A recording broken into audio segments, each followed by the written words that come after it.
Grabe ang sarap. Kasi mahilig din ako talaga dito sa dried fruit. Na-order talaga ako ito online.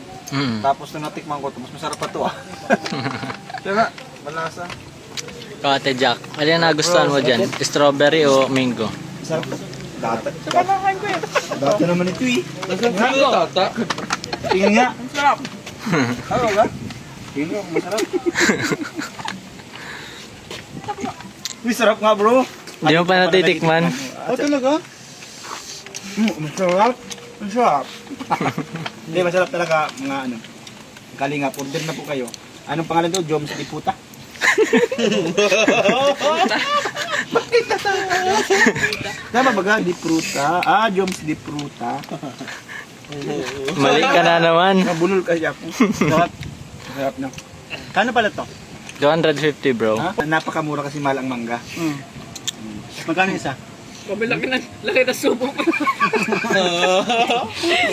Parang ano eh. Ano? Hindi ko ano. Pero masarap. Try. Masarap lang. Ano kinain ko pa na?